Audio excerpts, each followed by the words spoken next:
So, hi everyone, and thank you for joining us here today. I'm your host, Leah Masten for Top Industry Professionals Tip International Radio Podcast, where we're here showcasing prestigious top professionals from all industries all over the globe to share their experience and stories of success. My amazing co-host is here with me, and we're so honored to have her as a host of the show. Originally from Namibia, she was crowned Miss Universe in 1992. Please, everyone, welcome Michelle McLean. Hi, Leah. Hi, Steve, our wonderful guest today. When you say 1992, oh my gosh, just leave that out. Oh, sure, yeah, go. But anyway, we always have fun here on the show with Tip Radio. And today we have a very special guest joining us from Princeton, New Jersey, who is a best-selling author, global nonprofit leader, and the expert entrepreneur. He is widely known for his expertise in educating young people and inspiring them to achieve their dreams. He is the founder of the global nonprofit network for teaching entrepreneurship and has sold millions of books. He will be honored at the International Association of Top Professionals, IAOTP, Annual Awards Gala at the Bellagio Hotel for his selection as Top Author of the Year and for the Lifetime Achievement Award.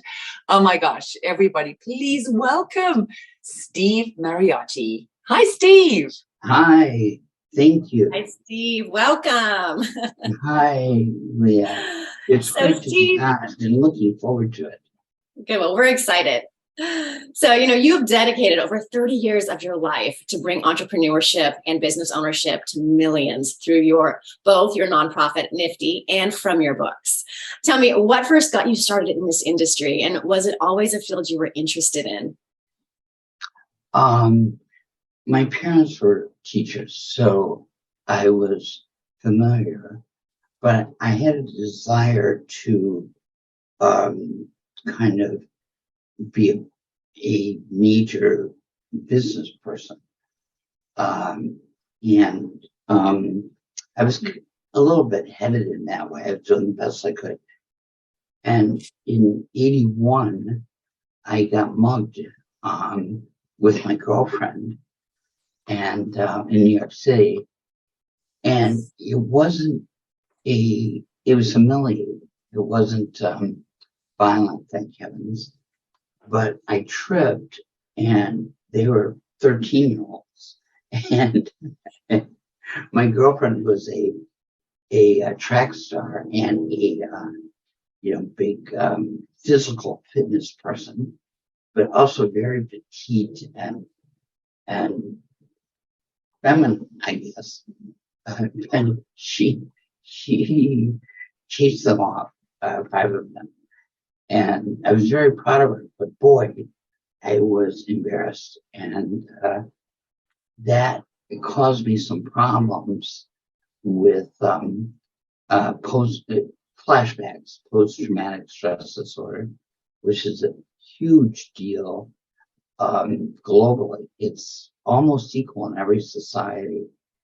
And it's where, I'm sure you've had experience with it, but it's where a thought will capture your mind, percent of your thinking. And it's one of the most painful and difficult things a person can go through. Right now, as you probably know, our veterans coming home are committing suicide at 22 a day. It's all from this. They'll have 1 or 2 thoughts that dominate their thinking process. They've made a huge breakthrough, as odd as it sounds, just recently in the last, I think, 9 months. But a big issue is you can't talk about it. Like me, I was too embarrassed to say my girlfriend saved me, which she did. And it appears that she was better at, fighting and handling herself and saying, get away, or going to beat you up or something. And it wouldn't bother me at all now. So don't hesitate. But I was fortunate enough. I was friends with this woman named Ayn Rand. Does that name ring a bell? She was an author and hugely successful. Sold more books in America last century than any other author. My grandfather was her lawyer, and he noticed that I was a little bit off, and he said, "You should go talk to Miss Rand, who's my friend, and I'll call her." And I did. And she then picked up the phone and called a guy named Albert Ellis, who is now passed away, but has did the original work to make all these breakthroughs they're making on solving this post-traumatic stress disorder. And I went to him, and it's basically you change your thinking and you can change your feelings. And it was just incredible to me. And in one afternoon, I changed the sentences in my brain by writing them on the board like a kid. And then from a negative, you are humiliated in front of your smaller, non-fighting. I was a state champ in wrestling, so I always thought I'd be good at that as I got older. And a lot of people saw it, and it was very humiliating. And instead, I crossed it off, and I wrote, "You were part of an heroic event where 5 potential thieves were talked into reconsidering what they were doing. No one was injured. And had you not slipped and fallen down, your wonderful girlfriend wouldn't have been enabled to show her strength." And that one event totally got me out of this obsessive thinking. And I went back to give him a present. Albert Ellis, he's very famous in psychology. And he said, "You're not done. This is going to come right back on you," which it does. And I said, "No, I don't think so." And he said, "Yes, it will." And fortunately, my grandfather and his writer friend, Miss Rand, put a lot of pressure on me. And I began to teach in March 8th, 1981. And he said, "You got to go to a really tough school." And so I went to, at that time, the worst school in New York. And I loved it. I couldn't believe it. And I had one bad, horrible week. And I couldn't stand it. And I walked outside the classroom. I had 38 kids, special ed. I was supposed to have 10. And they were making fun of me and punking me out. And it was embarrassing. And I just couldn't stand it. And I literally prayed. I said, "Please help me. I think I can do some good here, but I can't get past the control of the class." And I took off my watch, and I pretended I was a Hollywood actor, performer. And I walked into the class, which is in chaos, and I go, "How much would you pay for this watch?" Like Olivia, some great actor. And that changed everything. And that was 41 years ago. And for 41 years, that's what I've been working on, is children, and who through no fault of their own are isolated and often end up doing, hurting their own lives, hurting other people's lives. They're tortured inside. And so I've been thinking about how they can become financially successful and find something they love to do. Like I was lucky enough that though. And so I've had this incredible career. I mean, I maybe have had 10 bad days in 40 years. I love it. It's something nice. I can barely wait to engage. Was that helpful? Steve, you've got a repertoire of impressive accomplishments, including starting as the youngest senior analyst in Ford Motor Car Company. So how was that for you? And then you went on to teaching in Betsy in South Bronx. I mean, how does that work out in your life? And why did you do this? I was, from 2 years old, I had a love of the automobile industry, still do. It's my hobby. And it's one of the great creations in the world.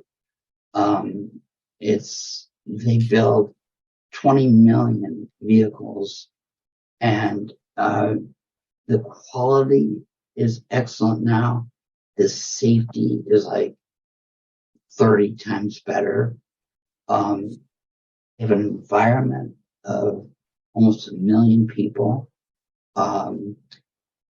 Are according to the polls, the internal polls, are enjoy their work and would recommend it to the closest friends. And I was raised in Flint, which is the heart of General Motors. We used to make every Chevrolet and every Buick in the world in Flint. And in World War II, we converted over to military equipment. And a lot of people credit Flint and Detroit, our competitor, with winning World War II. And at one time, Flint, Michigan, which has had really painful days the last 10 years, but before that, it was the wealthiest city in the world per capita, under 1 million people. Think of that. Way out in Michigan, in the middle of Michigan, is this 200,000 people town. It's tiny. And you have to take a bumper airplane to get there. It's totally surrounded by these tiny and by forests. And when I was there for 15 years as a kid, we had 39 factories a mile long. I mean, you can't believe it. Everybody had a job. At the end, it was $79 an hour that a person with a high school education could make. And the jobs became more and more interesting. In other words, you become a tool and die person. You make things. You become an electrician, and you could fix any issue involving electricity. I think it was 818 different professional positions that you could go in, involving thinking, using a tool, making a tool to build something. And I think it was one of the great achievements. So I was a child of the auto industry. And so I grew up in it. And I memorized all the plants that Chrysler, Ford, and General Motors had. And I knew how many people worked in each plant and what the overhead rate was and what the direct labor costs were in each plant and what the major human resource issues were. So it was like when I was 20, after my MBA, and I knew a lot of the upper executives, and I knew all this idiot savant stuff. I mean, would be coming from the East Coast from real fancy schools and everything. And they'd troop me out, and I'd give a speech on the history of Chevrolet in Detroit, things like that. So the head of finance, number 2 guy in the company, Lundy, took a liking to me because of my passion. And I sat next to him for, I think, 8.5 months, saw everything. We were in 39 countries, and, you know, it was just a beautiful experience. But it was too controlling. Have you ever been in a job or a relationship where there's too much anxiety because you have to ask for permission to do anything? And I couldn't, after 3 years, it just became a bit hard for me, but I loved it.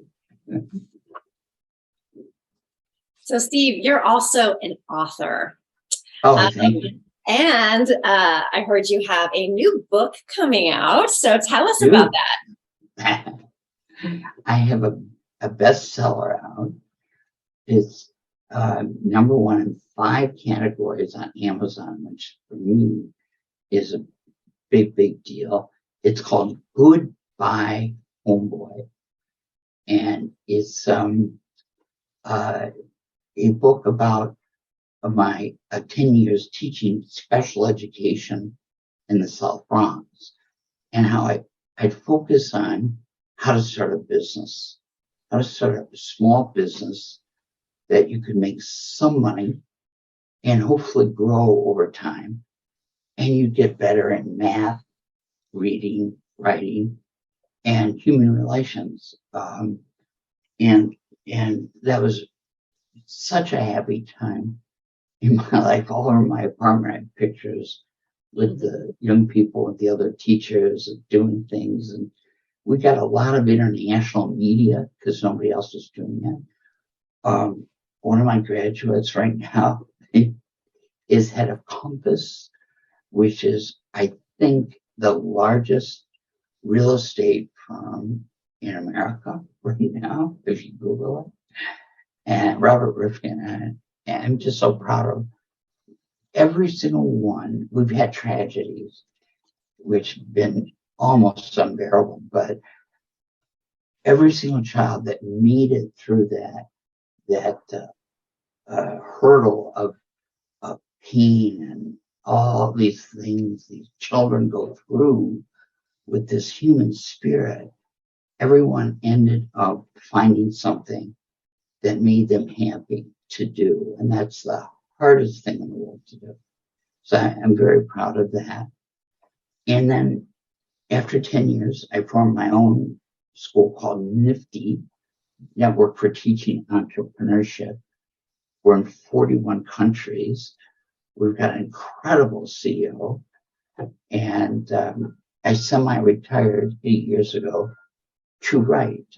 And I have a book coming out that I like so much. I've written 48 counting manuals that I read it over and over again.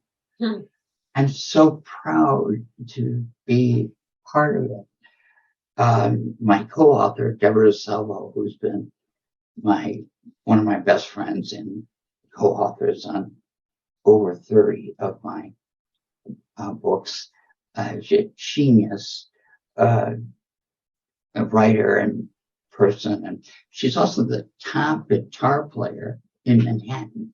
She'd open at ROTC, down in the Village. All the celebrities would come in, and she'd open for them. And I'm really proud of her. But it's quite fitting to have somebody who's very creative around you, because you are so creative. You love writing, but you're also very analytical. And so what would your advice be to young people? Because you love young people. So what would your advice be to them starting their own business? Never, never, never compete. Always find what everybody else is doing, and then don't do it, and sell to them. Wait. One more time. You have to repeat that. One more time, please. We all need that. Never, never, never compete. Find out what everybody else is doing. Don't do it. And try to sell to them. And you've spoken to a beauty queen who had to compete. So what do you say to sports people? I know. And beauty Sorry queens? about that. But you did. Don't do what they're doing.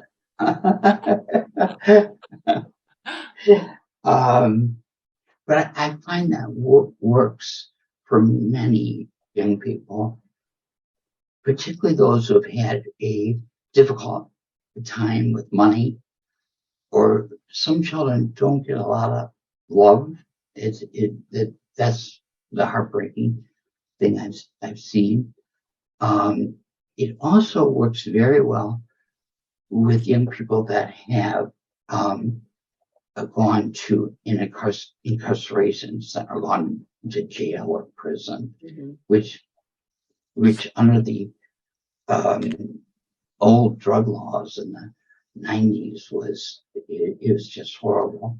Although it swung so far back the other way, you have to have a judicial system. Otherwise, the people that are hurt the most are low-income people, and that's what's happening right now. It's a lot of crime against very low-income people and people that are defenseless, and it's just heartbreaking to me. Well, the work you do is incredible. Steve, throughout your illustrious career, you've won numerous awards, honors, and featured in magazines worldwide. This year, you're going to be honored at IAOTP's annual awards gala at the Bellagio Hotel for your selection as Top Author of the Year and for your selection as Global Entrepreneur of the Decade, and receiving a Lifetime Achievement Award. That is amazing. I know you were also featured on the famous Reuters building in Times Square, and we're on the front cover of Tip magazine.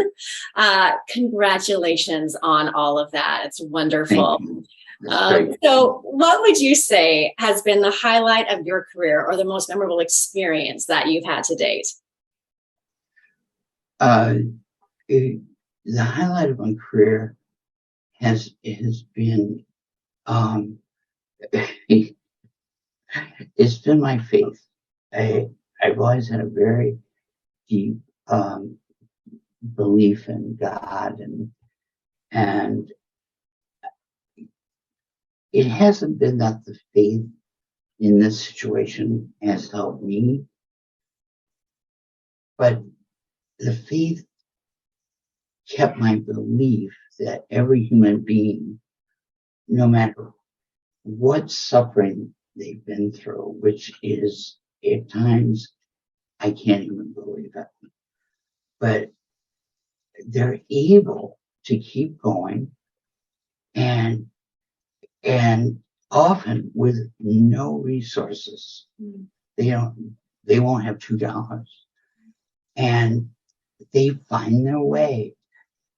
And life has a way of evening things out And I would always say that. And I make them memorize 2 poems, Invictus, out of the night that covers me.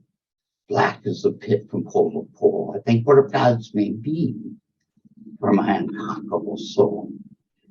And the other one was if you remember that. And make them memorize. And then 30 years would go by, I pump into them, or they come see me or send me an email, and they would recite the 2 poems. But oh, sorry, go ahead. Oh no, I thought I like it when you guys talk. It's beautiful voices. No, I was just saying with all the, busyness that you have and spending time with people and mentoring, do you have any hobbies? I mean, do you do anything like special, different on your own? I'm so good. I have 2 hobbies that I love. One is I collect gold and silver coins and read about them. Literally every day. The book I'm reading today. Oh, he's getting right in there, Leah. All right. Let's see what we got. Describing every coin ever created up until now. Every coin that's been created till now. I'm a huge lover of coin collection, gold and silver coins, and just love it. And I'm in a couple of clubs, one international, where we kind of compete with each other. That's tons of fun. And I'm also, it's embarrassing to say, but I love to dance. You love to dance? Oh, what type of dancing do you do? I go every Saturday, and sometimes I'll drive an hour and a half to get to a place I've read about. And I eat, and then I dance to 4 or 5 in the morning. You're my kind of guy. You see, no guy stays up until 4 o'clock in the morning with me. So that's impressive. That is impressive. I was the first on the dance floor, so I have no fear, and so much fun because right after I go on the dance floor, like let's say Cher is playing or Bono or what have you, all of a sudden everybody comes and you feel that energy of leadership, that energy that only, for me, dance is like, it's just like an artistic sport. And Brad Pitt is considering being a professional dancer. Did you know that? No. Brad Pitt. Oh my goodness. Who I met in Cannes Film Festival. I go to the film festivals, and they're great fun. Okay, well, Steve, next time Leah and I in your neck of the woods, we're going to come and dance with you till 4. No, we're going to take you to 5 in the morning. We're going to really push it. You'll love it. You'll love it. Oh my gosh. Well, thank you so much, Steve, for joining us today. We so enjoy talking with you and learning about your journey. Me too. Thank you, Steve. We'll see you soon. We will meet again. Yes, we will. Thanks for being with us. Yeah. Thank you. Bye. Bye-bye. I have a ball.